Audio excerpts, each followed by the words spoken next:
Welcome welcome to our channel, YouTube channel.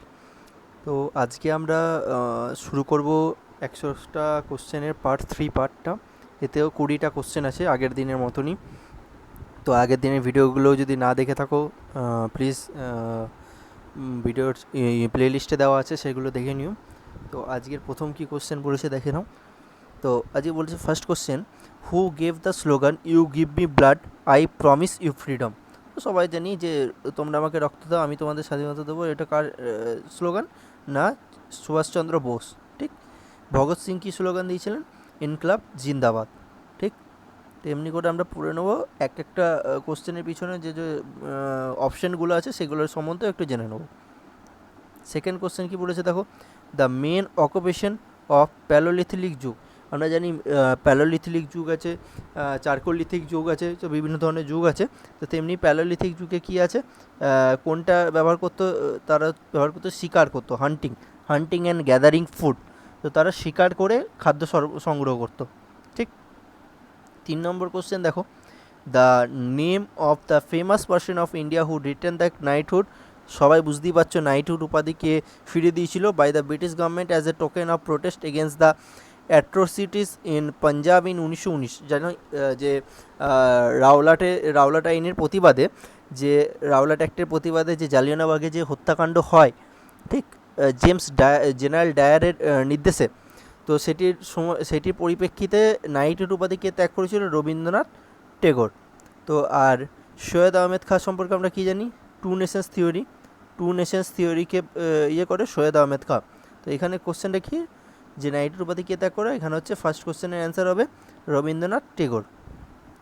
Second দেখো, fourth question কি বলেছে, who was the governor general of India during sepoy mutiny. Sepoy mutiny মানে হচ্ছে সিপাই বিদ্রোহ। সিপাই বিদ্রোহ কত সালে হয়েছিল? 1857।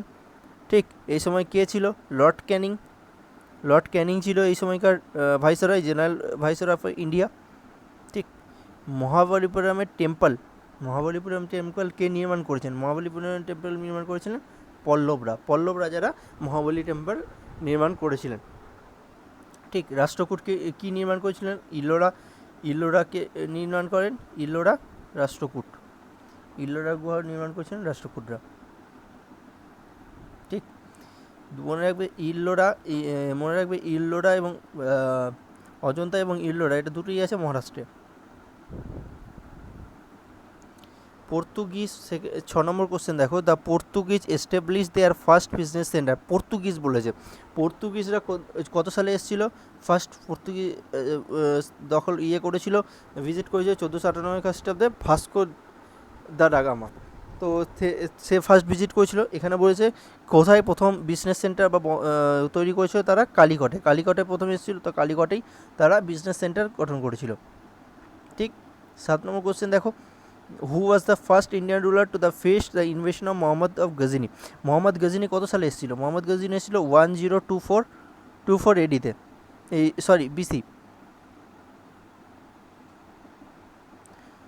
1024 ইয়েতে এসেছিল, বিসিতে। ঠিক। তো মোহাম্মদ গজনির সময় কে করেছিল? The Shaka king Jaipal. ইনি ছিলেন এই সময়কার প্রথম রাজা, যিনি গজনিকে ফেস করেছিলেন। ঠিক। এখানে দিচ্ছে পৃথ্বীরাজ চৌহান। তো পৃথ্বীরাজ চৌহান কী করেছিলেন? পৃথ্বীরাজ চৌহানের সাথে কার যুদ্ধ হয়েছিল? 1191 খ্রিস্টাব্দে একটা যুদ্ধ হয়, 1192 খ্রিস্টাব্দে একটা যুদ্ধ হয়। সেটা হচ্ছে কার সাথে? মোহাম্মদ ঘুরির সাথে একটা যুদ্ধ হয়। সেটা হয় 1191 এবং 1192 খ্রিস্টাব্দে। হোম রুল মুভমেন্টে এখানে দেখো, হোম রুল মুভমেন্টের হোয়াট ইজ দ্য এমটা কী ছিল? তো এখানে কি বলেছে? To attend self government within the British empire, to turn out the Britishers, to remove British rule, to keep unity among Hindus and Muslim. এখানে মেন ছিল to attend self government within the British empire. British রাজ্যের মধ্যে একটা নিজেদের government চেয়েছিল, Indian government চেয়েছিল। Home rule movement সম্পর্কে আমরা কারা জানি? অ্যানি বেসান্ত হোম রুল লিগের সাথে ছিলেন। তারপরে কোশ্চেন দেখো, the first partition of Bengal under Lord Curzon took place.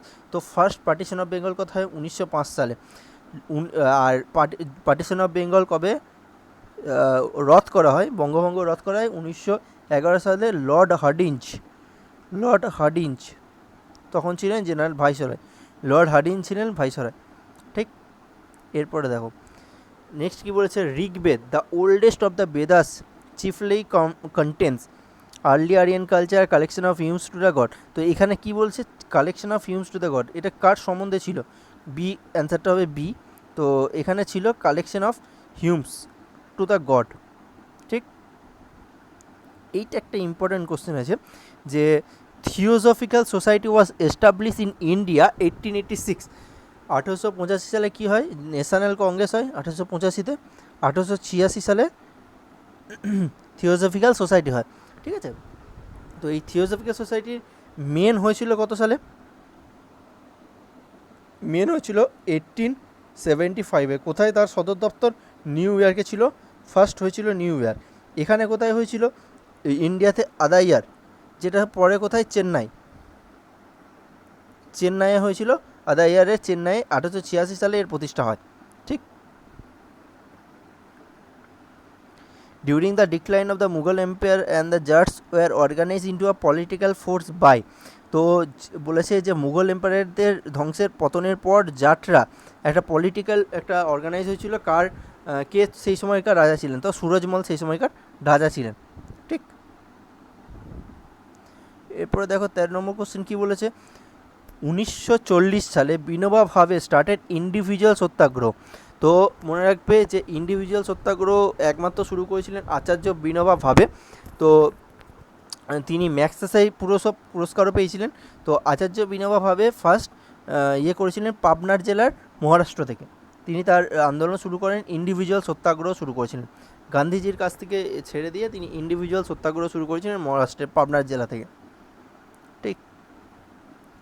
14 number question দেখো, which was the major port during the Mauryas from which trade with Burma and Ceylon was carried out. তো এখানে বলেছে যে মৌর্যদের সময় কোনটা, মানে বার্মা অ্যান্ড সিলন, মানে বার্মা এখনকার যেটা মায়ানমার, তো সেখানে ট্রেড বা বিজনেস করার জন্য কোন বন্দরটা করা হতো? তো এখানে হচ্ছে তাম্রলিপ্ত বন্দর ইউজ করা হতো, তাম্রলিপ্ত বন্দর, ঠিক। আর এখানে বলেছে সুরাটটা কি? এখানে ইংরেজরা ফার্স্ট বাণিজ্য মানে যে ফার্স্ট কোম্পানি গড়ে উঠেছিল, ঠিক। Who among the following was known as Nirguna reformer. Nirguna আমরা জানি কবির কোন আন্দোলনের সাথে যুক্ত ছিলেন? ভক্তি আন্দোলনের সাথে যুক্ত ছিলেন কবির। চৈতন্য ছিলেন, এখানে অপশান দেখো, চৈতন্য ছিলেন ভক্তি আন্দোলনের সাথে যুক্ত, ঠিক আছে। এখানে তুলসীদাস ছিলেন আকবরের রামচরিত মানস যিনি করেছিলেন, ঠিক। 16 নম্বর কোশ্চেন দেখো, in which one of the following provinces was A Congress ministry not formed under the act of 1935। 1935 সালে কোথায়, কোন রাজ্যে, কোন প্রভিন্সেসে কংগ্রেস মিনিস্ট্রি তৈরি হয়নি? তো এটা কোন রাজ্যে হয়নি? তখনও পাঞ্জাব। বাংলা, বিহার, উড়িষ্যা, মাদ্রাস সবে তো তৈরি হয়ে গেছিলো, ঠিক। মাদ্রাস মানে এখনকার তামিলনাড়ু।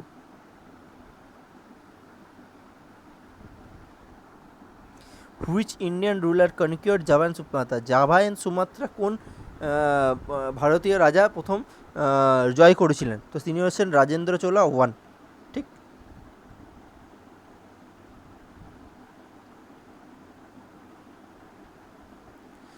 গোপালকৃষ্ণ গোখলে কি তৈরি করেছিলেন? গোপালকৃষ্ণ গোখলে তৈরি করেছিলেন সার্ভেন্টস অফ ইন্ডিয়ান সোসাইটি। 19 নম্বর প্রশ্ন দেখো, হু among the following Englishman first translate Bhagavad Gita into English. Bhagavad গীতাকে first ইংলিশে ট্রান্সলেশন কে করেছিলেন? Charles Wilkins. ইনি ছিলেন চার্লস উইলকিন্স। খুব ইম্পর্টেন্ট কোশ্চেন যে ভগবদ গীতাকে ইংলিশে ট্রান্সলেশন কে করেছিলেন? চার্লস উইলকিন্স, ঠিক। এই জন মার্শাল বলেছে, জন মার্শালটা কার সাথে যুক্ত? জন মার্শাল হরপ্পা সভ্যতার জন মার্শাল, যিনি এক্সকাভেশন করেছিলেন Harappa সভ্যতাতে।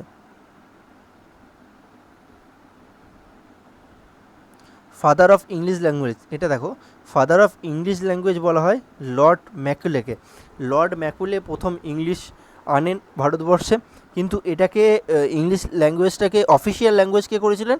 Lord William Bentinck. Lord William Bentinck করেছিলেন অফিসিয়াল ল্যাঙ্গুয়েজ, কিন্তু এখানকার উত্তরটা কী হবে? Father of English language lord Macaulay. ঠিক, এখানে লর্ড ওয়েলেসলি কী করেছিল? সাবসিডারি অ্যালায়েন্স, অধীনতামূলক মিত্রতার নীতি। লর্ড ডালহৌসি কী করেছিল? ডক্ট্রিন অফ লেপ্সি, মানে সত্যবিলোপ নীতি। ঠিক, তো এই কটাই ছিল আজকের 20টা প্রশ্ন। তো ভিডিওটা ভালো লাগলে নিশ্চয়ই লাইক করো এবং কমেন্ট করো, বন্ধুদের সাথে একটু শেয়ার করে দিও। তো থ্যাংক ইউ।